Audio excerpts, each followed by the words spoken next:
ರಾಷ್ಟ್ರೀಯ ಮಾನವ ಹಕ್ಕುಗಳ ತನಿಖೆ ಸಮಿತಿಯ ಆಶ್ರಯದಲ್ಲಿ ವಿಶ್ವ ಮಾನವ ಹಕ್ಕುಗಳ ದಿನಾಚರಣೆ ಹಾಗೂ ಸಂಸ್ಥೆಯ 3ನೇ ವರ್ಷದ ವಾರ್ಷಿಕೋತ್ಸವ ಸಮಾರಂಭ ರಾಜಧಾನಿ ಬೆಂಗಳೂರಿನಲ್ಲಿ ಯಶಸ್ವಿಯಾಗಿ ನೆರವೇರಿತು.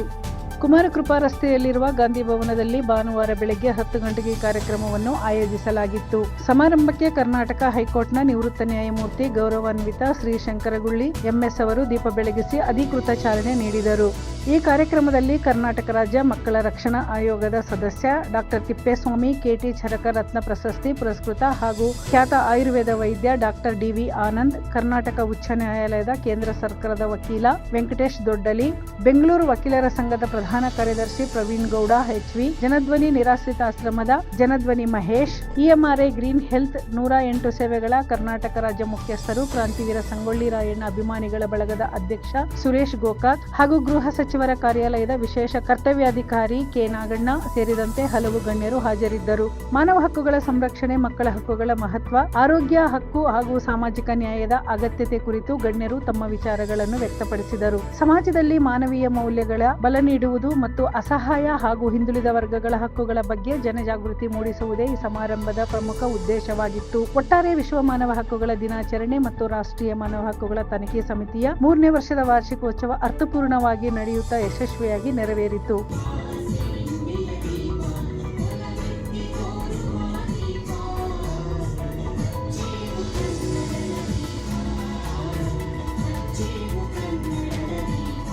ನಮ್ಮ ಜಡ್ಜಸ್ಗಳಿಗೆ ಎಲ್ಲಿ ಪಬ್ಲಿಕ್ನಲ್ಲಿ ಭಿಕ್ಷಾರಂಗಿಲ್ಲ, ಪಬ್ಲಿಕ್ನಲ್ಲಿ ಮಾತಾಡೋಂಗಿಲ್ಲ.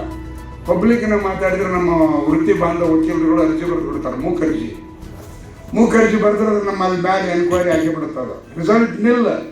ಬಟ್ ಮಾನಸಿಕ ವೇದನೆ ಅವನು ತಡಿಲಿಕ್ಕೆ ನಾವು ಇಲ್ಲಿ ಏನೇನು ಇದಾವಲ್ಲ ಇವುಗಳನ್ನು ನಾವು ಮಾಡ್ಕೋಬೇಕಾಗುತ್ತೆ.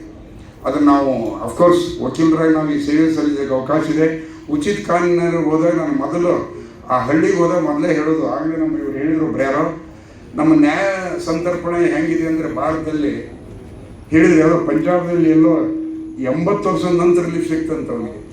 ಅಂದರೆ ಏನು ಉಪಯೋಗ ಹೇಳ್ರಿ, ಅವನದು ಹಾಕಿದ ಹಣ ಸಾಮರ್ಥ್ಯ ಅನುಭವಿಸಿಕೆ ಎಲ್ಲದೂ ವೇಸ್ಟ್. ಇವನು ದುಡ್ದಿದ್ದ ನಾಳೆ ಅವನ ಮೊಮ್ಮಗ ಈಸಿಯಾಗಿ ತಿಂತಾನೆ.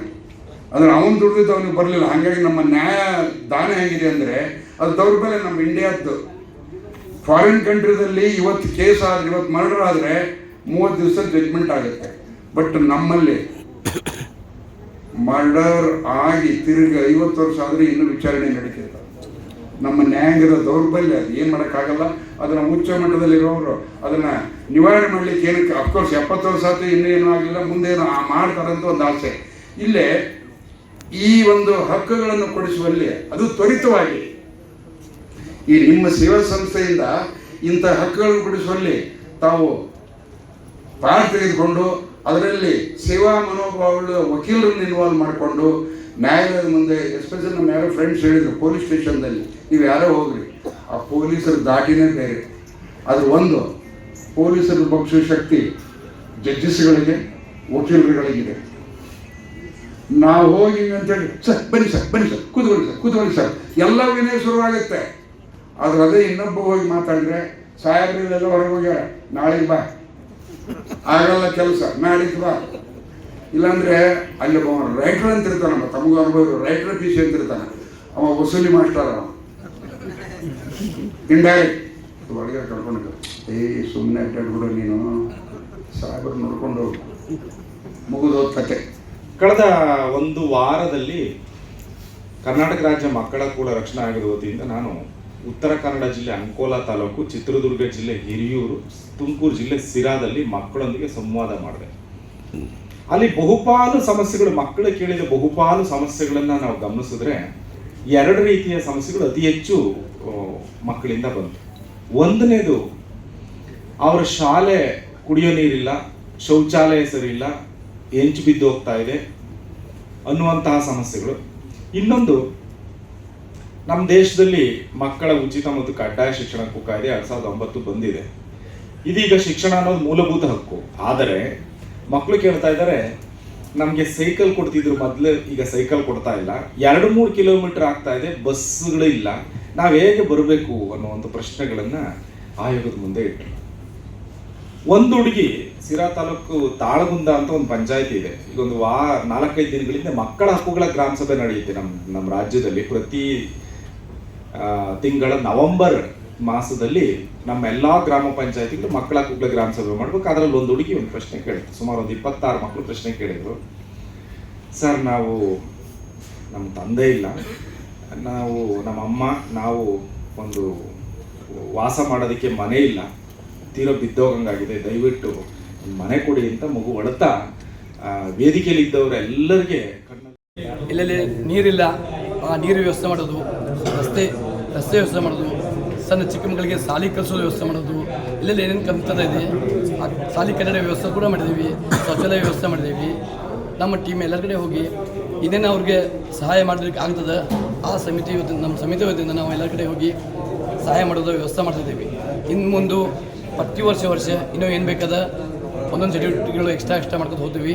ಮತ್ತು ಇದೇ ರೀತಿ ನಾವು ನಮ್ಮ ಸಂಘನ ಸಮಿತಿಯನ್ನು ಬೆಳೆಸ್ಕೊಂಡು ಹೋಗ್ತೀವಿ, ಸೇವೆ ಮಾಡ್ತಿದ್ದೀವಿ. ಹಾಗೆ ನಮ್ಮ ಸಂಸ್ಥೆಯಾದಂತಹ ರಾಷ್ಟ್ರೀಯ ಮಾನವ ಹಕ್ಕುಗಳ ತನಿಖಾ ಸಮಿತಿ ಅಂತ ಇದನ್ನ ನಾವು ಕಳೆದ 3 ವರ್ಷಗಳಿಂದ ಸತತವಾಗಿ ಒಂದು ನೊಂದಿರುವ ವ್ಯಕ್ತಿಗಳಿಗೆ, ಸಮಾಜದ ಒಂದು ಕಟ್ಟೆಕಡ ವ್ಯಕ್ತಿಗೆ ಏನೋ ಒಂದು ನ್ಯಾಯ ಸಿಗಬೇಕು ಅನ್ನೋ ಒಂದು ಮಟ್ಟದಲ್ಲಿ ನಾವು ಒಂದು 20 ಜಿಲ್ಲೆನಲ್ಲಿ ಈ ಸಂಸ್ಥೆನ ಕಾರ್ಯನಿರ್ವಹಿಸ್ಕೊಂಡು ಬಂದಿದ್ದೀವಿ.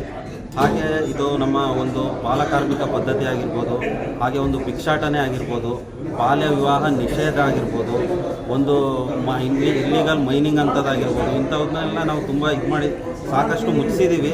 ಹಾಗೆ ಒಂದು ಸಮಾಜದಲ್ಲಿ ಒಂದು ಯಾರಿಗೆ ಒಂದು ಶೋಷಣೆ ಆಗ್ತಾಯಿದೆ, ಎಲ್ಲಿ ಶೋಷಣೆ ಆಗ್ತಾಯಿದೆ ಅಂತ ನೋಡೋದಾದರೆ ನಾವು ಜಾಸ್ತಿ ಒಂದು ಪೊಲೀಸ್ ಸ್ಟೇಷನ್ನಲ್ಲಿ ನೋಡ್ಬೋದು.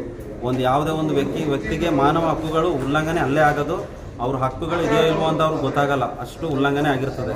ನಾವು ಅಂಥದ್ದನ್ನ ಆಗಿರ್ಬೋದು, ಅಲ್ಲಿ ಪೊಲೀಸ್ ಸ್ಟೇಷನ್ನಲ್ಲೂ ಮಾತಾಡೋಂಥದ್ದಾಗಿರ್ಬೋದು, ಇಂಥ ಹಲವಾರು ಒಂದು ಕಾರ್ಯಕ್ರಮಗಳನ್ನ ಮಾಡಿಕೊಂಡು ಹಾಗೆ 3ನೇ ವರ್ಷದ ಒಂದು ಕಾರ್ಯಕ್ರಮನ ಇಂದು ಮಾಡ್ತಾ ಇದ್ದೀವಿ. ಇಲ್ಲಿಗೂ ಒಂದು ನಾವು ಕೆಲವಾರು ಜಿಲ್ಲೆಗಳಲ್ಲಿ, ಬೆಳಗಾವಿಯಲ್ಲಿ ಒಂದು ಈ ರೋಡ್ ಸೈಡ್ನಲ್ಲಿ ಮಾರೋಂಥದ್ದು ಒಂದು ತುಂಬ ದೊಡ್ಡ ದಂಧೆ ಇದೆ. ರೋಡ್ ಸೈಡ್ನಲ್ಲಿ ಭಿಕ್ಷಾಟನೆ ಬೆಳೆಸೋಂಥದ್ದು, ಮಕ್ಕಳನ್ನ ಬೇರೆ ಕಡೆಯಿಂದ ಕರ್ಕೊಂಡ್ಬಂದು ಅವರು ಇವ್ರನ್ನ ಭಿಕ್ಷಾಟನೆ ಬೆಳೆಸ್ತಾರೆ. ಅದನ್ನು ಒಂದು ನಾವು ತಡೆಯೋಂಥ ಒಂದು 100 ಮಕ್ಕಳನ್ನ ನಾವು ಒಂದು ರಕ್ಷಣೆ ಮಾಡಿದ್ದೀವಿ. ಅವ್ರನ್ನ ರಕ್ಷಣೆ ಮಾಡಿ ಅವ್ರಿಗೆ ಹಾಗೆ ಬಿಡಲ್ಲ, ಅವರಿಗೆ ಒಂದು ಶಿಕ್ಷಣ ಕೊಡೋಂಥ ವ್ಯವಸ್ಥೆ, ಅವ್ರನ್ನ ಒಂದು ಬಾಲಮಂದಿರ ಏನು ವ್ಯವಸ್ಥೆ ಇದೆ ಅಲ್ಲಿಗೆ ಸೇರಿಸೋಂಥ ವ್ಯವಸ್ಥೆನ ಮಾಡಿ ನಾವು ಈ ರೀತಿಯಲ್ಲಿ ಸರ್ ಒಂದು ಸಮಾಜಕ್ಕೆ ಒಂದು ಒಳ್ಳೆಯ ಕಾರ್ಯನ ಮಾಡ್ಕೊಂಡು ಬರ್ತಾ ಇದ್ದೀವಿ. ಸರ್, ಇಂದು ಕಾರ್ಯಕ್ರಮಕ್ಕೆ ನಮ್ಮ ಒಂದು ನಿವೃತ್ತ ಹೈಕೋರ್ಟ್ ವಕೀಲ ಜಡ್ಜ್ ಒಬ್ಬರು ಬಂದಿದ್ದಾರೆ, ಒಂದು ನ್ಯಾಯಮೂರ್ತಿಗಳು. ಹಾಗೆ ನಮ್ಮ ಬೆಂಗಳೂರು ವಕೀಲರ ಸಂಘದಿಂದ ಪ್ರವೀಣ್ ಗೌಡರು ಪ್ರಧಾನ ಕಾರ್ಯದರ್ಶಿಗಳು ಬಂದಿದ್ದಾರೆ. ಹಾಗೆ ಒಂದು ಜಂಟಿ ಕಾರ್ಯದರ್ಶಿಗಳು ಶಶಿಕುಮಾರ್ ಸರ್ ಅಂತ ಬಂದಿದ್ದಾರೆ. ಹಾಗೆ ಹಲವಾರು ಸಮಾಜ ಸೇವಕರು ಹಾಗೂ ಗಣ್ಯ ವ್ಯಕ್ತಿಗಳು ಬಂದಿದ್ದಾರೆ ಸರ್. ಜನರಿಗೆ ಏನು ಕರೆ ಕೊಡ್ತೀನಿ ಅಂದರೆ, ನಮ್ಮ ಸಂವಿಧಾನದಲ್ಲಿ ಏನು ಹೇಳಿದೆ, ನಮ್ಮ ಸಂವಿಧಾನನ ಒಂದು ಅರ್ಥ ಮಾಡ್ಕೊಳ್ಳೋಂಥ ಉದ್ದೇಶ ಒಂದು ಆರ್ಟಿಕಲ್ 21 ಆಗಿರ್ಬೋದು, ಇದು ಎಲ್ಲಿ ವೈಲೇಷನ್ ಆಗ್ತಾ ಇರುತ್ತೆ, ಒಂದು ಸಮಾಜದ ಒಂದು ಕಡೆ ವ್ಯಕ್ತಿಗೆ ಒಂದು ನಮ್ಮ ಮಾನವ ಹಕ್ಕುಗಳು ಉಲ್ಲಂಘನೆ ಆಗಬಾರ್ದು. ಒಂದು ವಿಶ್ವ ಮಾನವ ಇದರಲ್ಲಿ ಒಂದು 30 ಆರ್ಟಿಕಲ್ಸ್ ಇದ್ದಾವೆ. ಅದನ್ನು ನೋಡಿಬಿಟ್ರೆ ಸರ್, ಅದರಲ್ಲಿ ಎಲ್ಲ ಇದೆ. ಒಂದು ರೈಟ್ ಟು ಲೈಫ್ ಆಗಿರ್ಬೋದು, ಹಾಗೆ ಒಂದು ಜೀವಿಸುವ ಹಕ್ಕು ಪ್ರತಿಯೊಬ್ಬ ಮನುಷ್ಯನಿಗೂ ಇದೆ, ಪ್ರತಿಯೊಂದು ಜೀವಿಗೂ ಇದೆ. ವರದಿ ಚಿರಂಜೀವಿ ಸುಪ್ರೀತ್, ವಿಸ್ಮಯ ನ್ಯೂಸ್ ಕನ್ನಡ, ಬೆಂಗಳೂರು.